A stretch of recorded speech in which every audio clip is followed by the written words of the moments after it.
beekeepers. Sorry about the problem. I don't know what Nick Morby's explained to you, but this really is a trial run. So as I said a few minutes ago, I hope you haven't paid to get in. We're in Martina's garden. These are not my bees. We're in Martina's garden. She's a secretary of our Whisper Green Beekeepers Association in West Sussex. So we're actually in sunny West Sussex at the moment.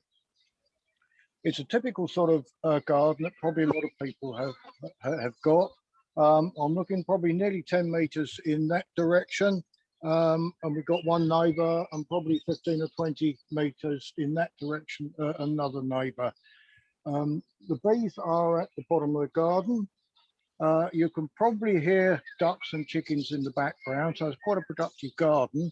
And Martina is almost leaning up against a pretty productive greenhouse that you probably couldn't get inside. Now, the reason it's full, of course, is because the weather's been so bad that they haven't been able to put the plants out. So what we're going to do this evening is really just a trial run, as much as anything, to try and test the system and the sort of camera techniques and that sort of thing. Martina's got 3 main colonies here. There's a bit of a problem with all of them one way or another, and she's got 2 nukes down here, which is sort of typical thing of what the vast majority of beekeepers would have. Now, I haven't handled these colonies before, although a couple of weeks ago I did have a little something to do with one of them. But we've chosen one here that we think has got emergency cells in. It's looking as if it was an aborted attempt by the bees to swarm. And the queen ended up somehow in a water trough that's behind Martina. So the queen couldn't be saved somehow, and it's looking as if we've got emergency cells. So what we do is we just have a look in here and see what we've got. I'll show you how I open the colony, inspect it. You don't have to do exactly the same. It's just how I've managed to evolve my system of handling colonies. Now we've got a bank here, and I'm on a sort of a flat area. So as is probably a good idea in a fairly small garden, if you can get the bees facing away from the main sort of activity, they'll probably go up, fly up, and then straight out over everybody's head. As they're set up here, that makes it much easier to work on what one might term the warm way.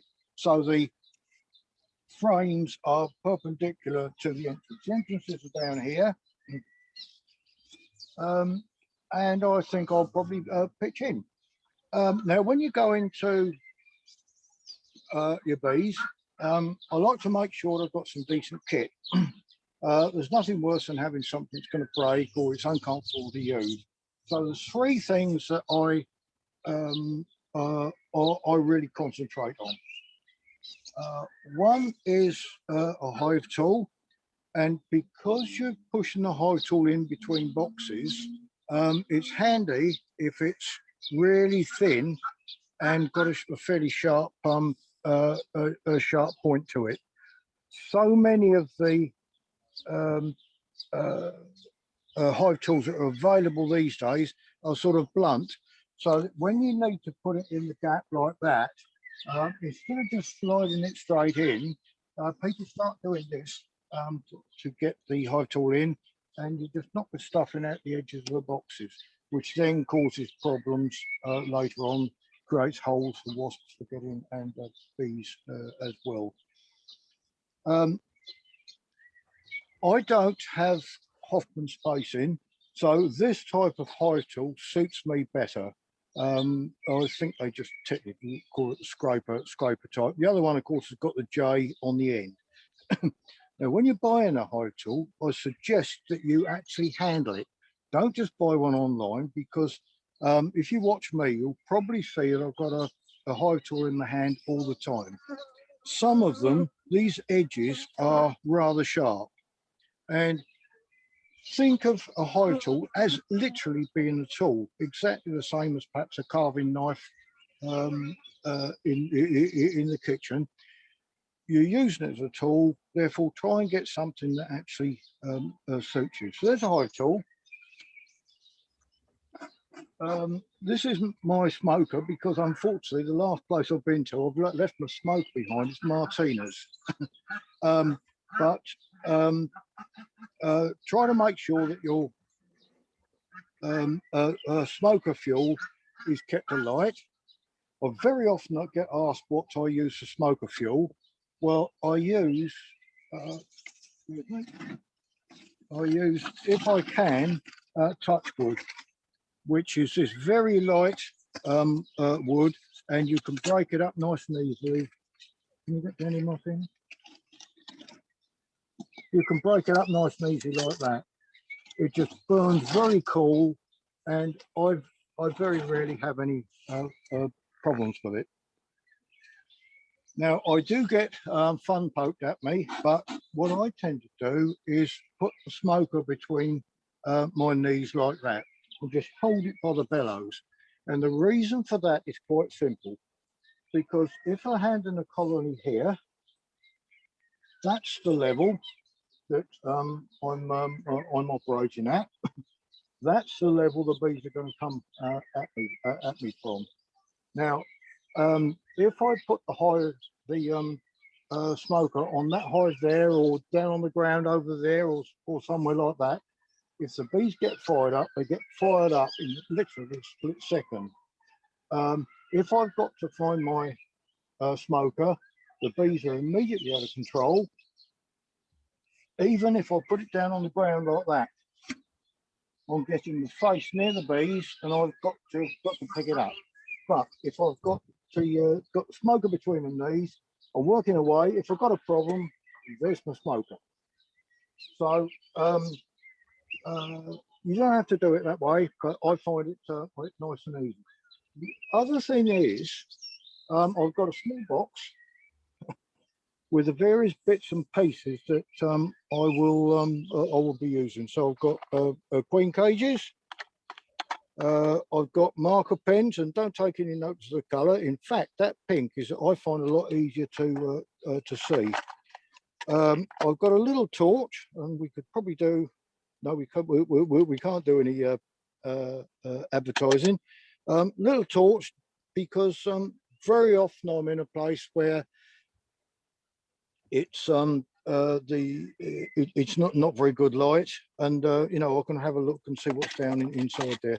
I've got various other bits and pieces, grafting tool, and that's really about it. Oh, I've got an apple corer. It's surprisingly often I use that. So off we go then. That's that. Now, when you get to the apiary, have a look around you. Just have a look in the trees, just a cursory a glance, because you never know what's going to be there. It could be a swarm. Have a look underneath as well, because I clip my queens, and certainly with open mesh floors, you can very often find that if a swarm has come out, if the queen hasn't gone back into the hive, might go underneath the floor and take the swarm with her. Then, of course, they'll start flying from underneath. So just have a look underneath. Have a look at the entrance as well. Here we've got 3 hives, and what you really need to know is exactly the same as a brood. You really need to know what's normal, so that if there's a problem with it, you can spot it. Bees, if everything's going fine, should be flying backwards and forwards without any problems at all, bringing in pollen. Now, what isn't often said is that when bees come back to their own hive, they don't go straight to the entrance. They land on the periphery and then walk in. So if all the bees are doing that, that is usually fine, there's no problem. But if they're diving straight for the entrance, chances are they might be robbers. So just have a look things like that. If you've got one colony that's more active than another, it could be that it's either found some a source of food, perhaps another colony, or it's being robbed out. So just have a look at those sort of things. From a beginner's point of view, it will take probably a little bit of time to get into it, but certainly an experienced beekeeper will spot those sort of things. Anyway, let's get into the hive now and see what we can find. Just have a look at the entrance. Everything seems to be okay. Couple of puffs of smoke. I don't wait for the smoke to work, and I'm going to work at my normal pace. But if I see something, I'll stop and I'll show you, and then Martina can hopefully zoom in on that. So what I do is take the roof off, and I immediately turn it upside down and have a look what's inside. That's a new roof, no problem at all. But you can quite often tell a little bit about the roof, because if you've got spiders in the roof, that's a dry area because spiders don't like it damp. If you've got wood lice, you've got a damp roof, and that really isn't very good because rock can set in. It's generally where the metal is folded that the water seeps in there. That one's okay. This one's okay, right? I generally put that down at the side at an angle so that I can put my supers over the top, and I've got point contact. Some people put the supers inside, and the thinking is that it stops the bees flying out. Well, I don't have that much of a problem. So I've got the record sheet here, which isn't my record sheet, but it's Virgin Queen question mark. So we'll have a look to see what we've got. This is good. I like to see these covered. Oh, something up in there, Martina. I like to see these covered because, well, it's warm. Because if not, I know people think that if they leave them open, it helps the ventilation. But I can tell you that if the roof gets full of comb, it's not an usual situation. So I'll do it left-handed because the camera's that side. We put the hive tool in above the queen excluder. Gentle puff of smoke. Now these aren't my bees, so I'm probably going to. Oh, there's a little bit of something in there. So I'm going to give them a bit more smoke than you might do at home until I can gauge what they're going to be like. I give the queen excluder quite a bit of smoking thrown above there. That could be accident, and the reason for that is that if the queen's on there, she's going to go down inside, and I won't have the queen on the underside of the queen excluder. So these bees haven't built out fully yet, but I'll just have a quick glance. Lean that up against the front like so. Now some people put the queen excluder on top of the super so they don't forget to put it back. Right, now we've got castellated spacers here, which you've probably been told that nobody ever uses castellated spacers in brood chambers. Well, here they are, and yes, they do, and certainly in this part of West Sussex, most beekeepers do anyway. Why do we use them? Probably my influence, I suppose, because I've been using them for over 50 years, and I do actually find them, although they're not perfect, I find less problems with these than anything else. Now, I know you're going to say, oh yeah, but you can't get the frames out without rolling bees. And the thinking is that people can just pull these out. But if I show you how I do it, it will probably help explain some things to you. I just loosen, okay, these are a couple of foundation here. I'll just loosen the frames down one side to break the propolis seal. These are a lot cleaner than mine are. Now down the other side as well. Now that means that I can take those out without any problem. You don't have to lift them out, just break the propolis seal. Now, if you can get down here, Martina, I'll show you what's happening. Just lift the frame out. If I want to get into one of these, lift the frame out, pull it back as far as it'll go until you just feel a resistance. Same with the next one, and then you can take that frame out, the next frame out, because you've created a gap. Look. Now, don't lift the frame straight out because you'll roll the faces of these faces of bees. So just lift it out the slot, put it towards you, and then bring that out. Now, until you, cool, these are nice, nice calm colony. Until you find the queen, I always suggest to people hold the combs above the box, just in case the queen is on there and she drops off. So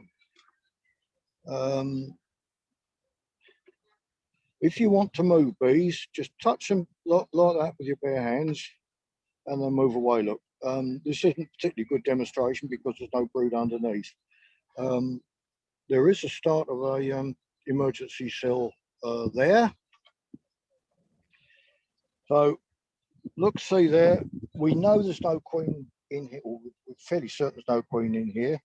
Now, what you can do is just check to see that the queen is on that one. You can either lean it down against the front of the hive like that. So you've got like 3-point contact, one there, and one up the top here.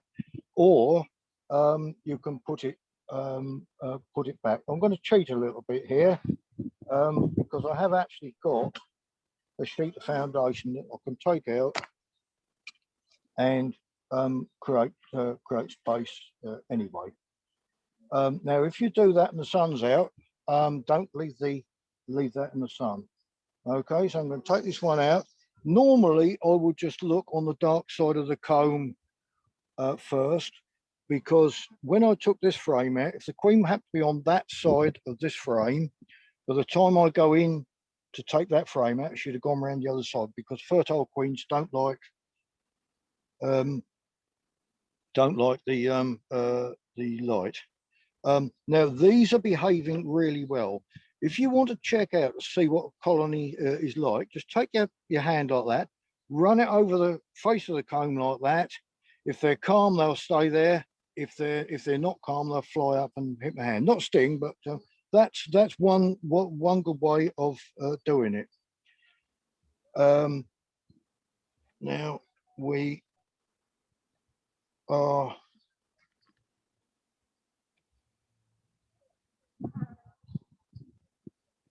right. We think we've got emergency cells in here somewhere.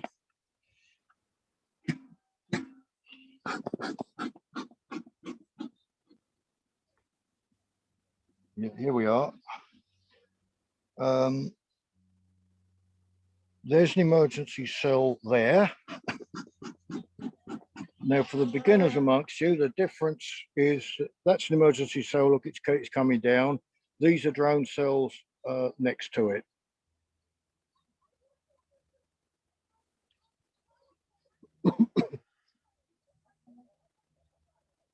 Right. I've been told if I use my finger to point things out, the camera will focus on my finger. Let's do a little bit of work on this one here. There's a young bee there. Look, see, its wings are close together, and it's grey and downy. That bee has probably only emerged certainly in the last day or so, I would think. Yeah, that one over there, its wings are far apart. That one has done quite a bit of flying, and I'm hoping I can find one here with tattered wings, because when they're right at the end of their lives, the ends of the wings get tattered. No, can't. I can't see any. Oh, I'll tell you. I'll show you a little thing.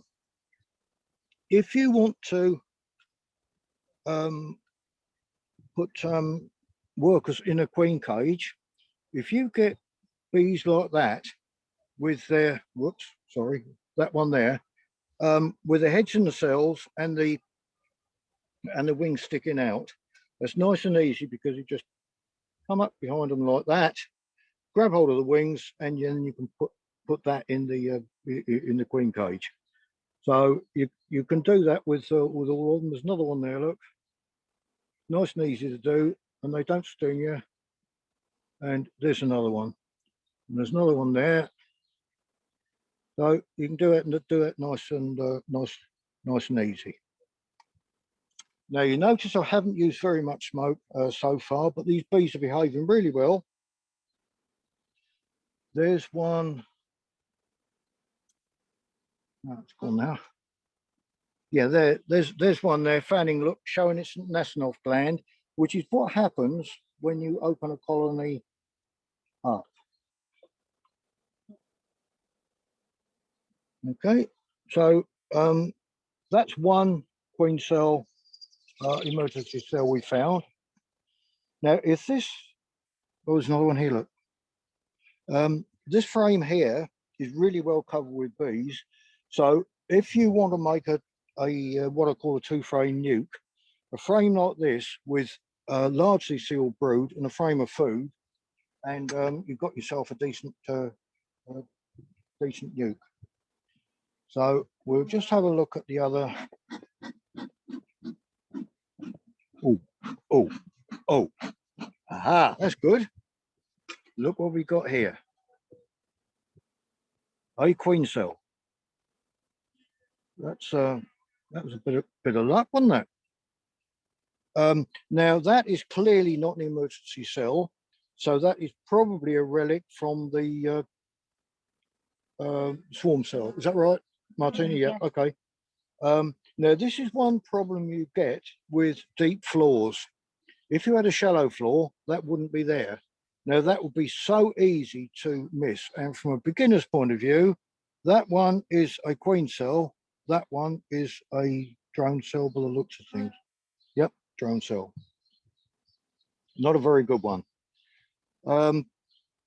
Right, okay. There's no unsealed brood here. So that means that this this colony was made queenless at least 9 days ago. At least. Oh yes, you were. Well, sorry. There are 2 cells there. So queen cell colony was made queenless probably 8 or 9 days ago.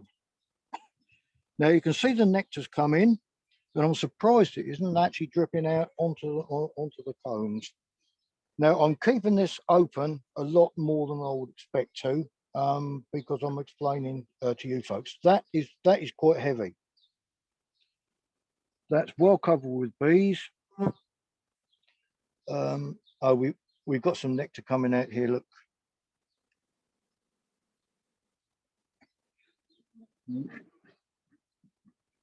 So I'm just going to give it a little bit of smoke. We've got another emergency cell there. So the queen's been gone 9 days, 8 to 9 days. So the 8 days, is it? Yep. Okay. So they should be emerging in what, 4 or 5 days, something like that. Now we've got quite a lot of drone here. Just touch straight down on them. Don't start rolling them like that, because you flip them over and they will sting you.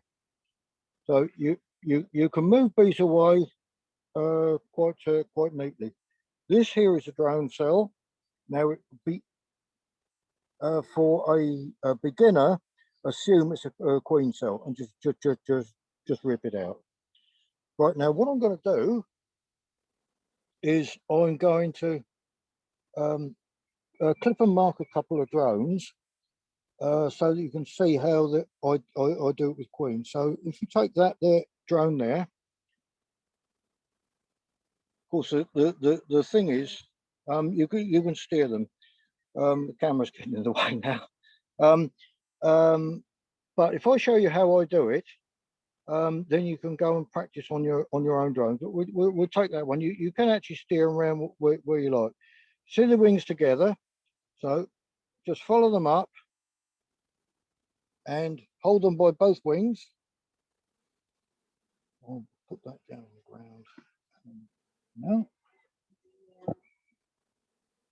You can see it's flailing its legs about, so let it hang on to the middle finger of the other hand and push it down. Oh, let me show you something else. The thorax, which is the middle bit, is basically solid muscle with really a hole through, effectively. Don't forget it's got a power 4 wings and 6 legs. So what you can do is just grab hold of it and just squeeze it and see how tough it is. So that'll help you hold it. Okay. Let it just hang on to the other hand. Just push it down a little bit, and then hold both sides of the thorax with the thumb and the first finger.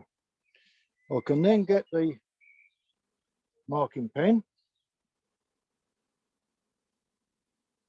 You okay then, Martina?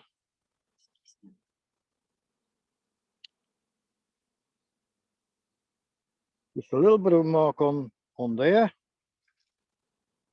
After time, I'll get used to doing this on my own.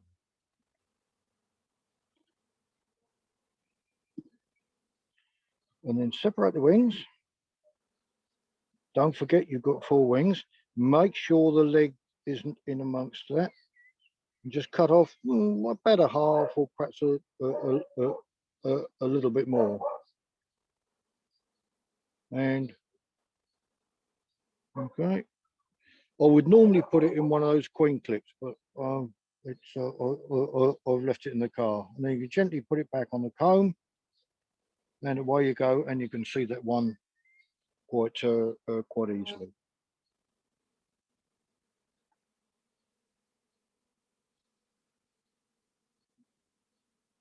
Right, now for a real treat, I'll do one at normal pace.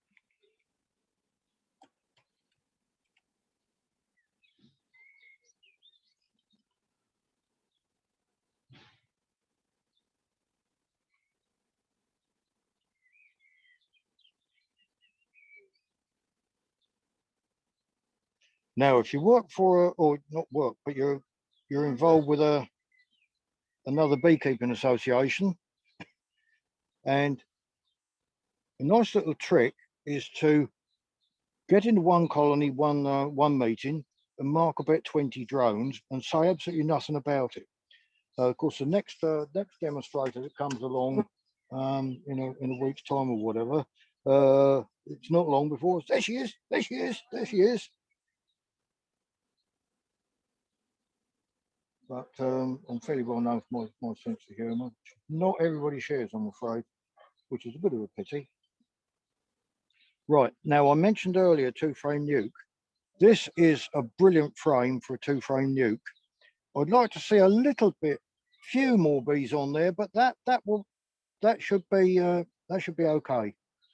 Certainly, if you're taking it 3 miles away, that will be fine. So that's really good. And I don't know what's on the other side, but we can find out if we want to. Looks the same. Okay, that's emerged, but yeah, because that frame, when it emerges, you're probably going to get 2.5-ish frames of bees in excess of what you've already got.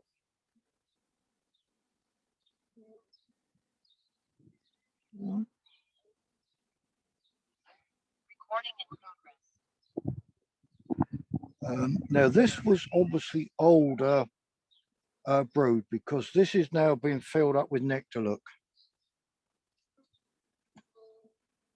Now you know, you can notice when there's a nectar flow on, because the bees tend to put the nectar during the day in amongst the a brood. Now I'm not saying about here because we haven't got a queen, but very often at sort of 6 or 8 o'clock at night, you can see all the cells in the brood chamber that were vacant have been filled up with nectar. You go there 8 o'clock in the morning, the whole lot's been moved and upstairs. So that's just about it. I'll see if I can find something else on here. These bees are behaving brilliantly. We've had them open nearly half an hour now.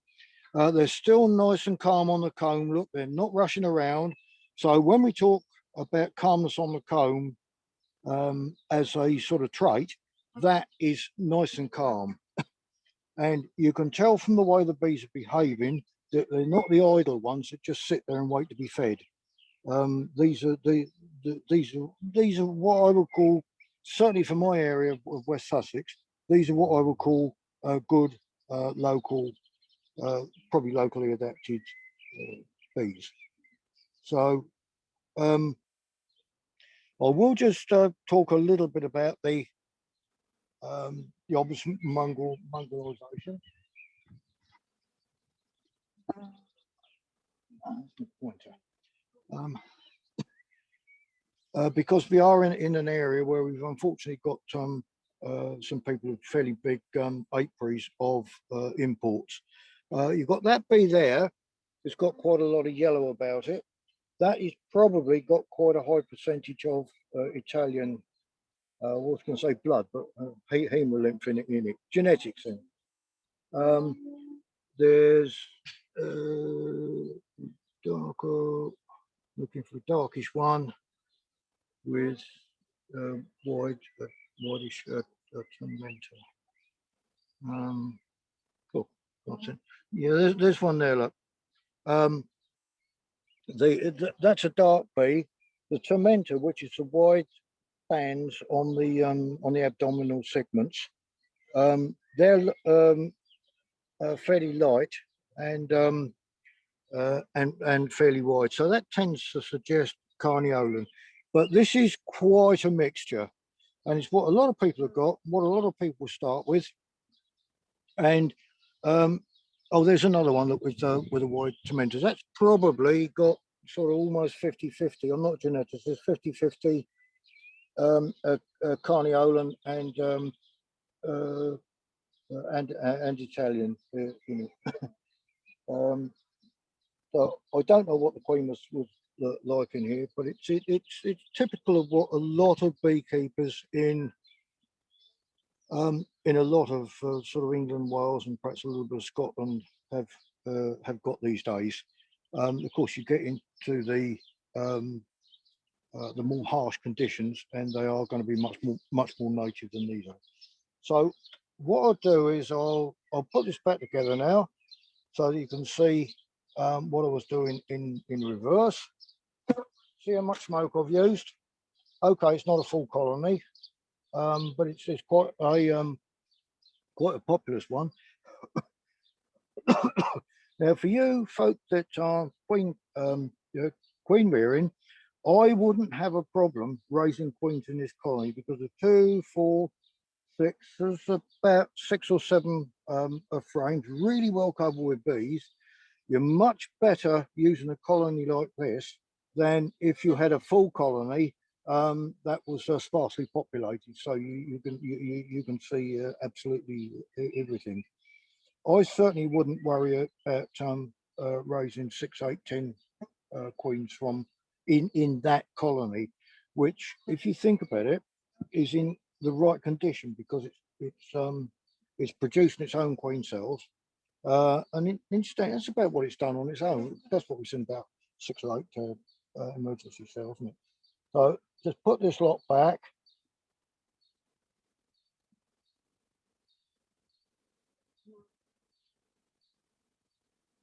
Let's have a check on it. that could probably do with pushing down just a little bit. It's not otherwise you end up with a bowed comb. Okay.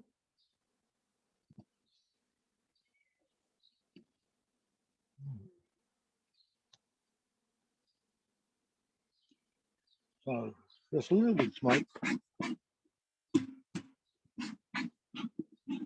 over the top, get the bees down. Queen excluder back. Now have a look. Bees here. There's absolutely no problem with bees. We'll just generally put a little bit of smoke underneath there like that. Not very much, but I have sometimes got to this point and the bees come roaring out the bottom and nail my jeans to my legs, which is no fun. Now I tend to bounce these just a little bit to move the bees out of the way. I did actually bring a nice neat little gadget with me called a waggle wedge, which I've taken to using in the last couple of years. I didn't think I'd use it tonight because I didn't think there was very much in there. Shall we open this up and have a look and see what we've got in there? You know the crown boards. Right, okay. So Martina's got the plastic ends, look on narrow spacing, and this is beginning to look quite good down there. Can you just have a look down there and see what the bees have done? I think that looks as if it's a frame, a comb really to start with, and the rest is just foundation, is it? Yeah. I'm not criticising Martina at all, but when you mix comb and foundation, what the bees find it easier to do is to extend existing comb than it is to build foundation out. And I don't really know the reason, but what very often happens is they build this comb out wide and then they ignore this side of that sheet and this side of that sheet. Let's just see what the bees have done.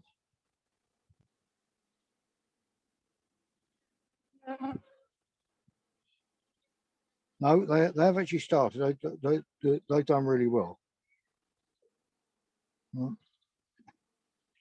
Yep. Okay, they have done well. Now going back to the different colours, because you've got quite a genetic mix here. If you did raise queens from this colony, the results could be quite different. So that's of course one problem you get with raising your own queens. Until you can get a stable population locally through selection, it is going to be a little bit hit and miss. But that's part of the fun. Right, lid back, and away we go. Now, my assessment of that colony is it was pretty good. All of you still listening, sorry, that's good. All of you still listening, how often do you hear that the queenless bees are always bad-tempered? I didn't even get a sniff of a sting, and Martina's beside me. She's only got a veil on as well, and I don't think she got one. Certainly, her hands are uncovered, and it's yet another of these myths. If you've got bad-tempered bees in the first place, yes, I will accept that you will probably get bad temper. But anyway, I can't hear anything through the headphones, so I'm hoping there's still some people there. And although it's only a trial run, I hope I've been able to give you the benefit of a little bit of experience this evening. So thank you all very much, and we're hoping it's going to be recorded. So if you want a second laugh, then you can have that at your leisure, hopefully with a glass or something in your hand. So thank you very much for listening, and good night, everybody. Thank you, Roger. I had hoped to be able to let people ask you questions, but as you seem to be deaf, it won't work tonight. We need to sort out your audio for the future. So we will send out details about future Live at the Hive inspections. Thank you very much, Roger and Martina. Thank you. Bye-bye.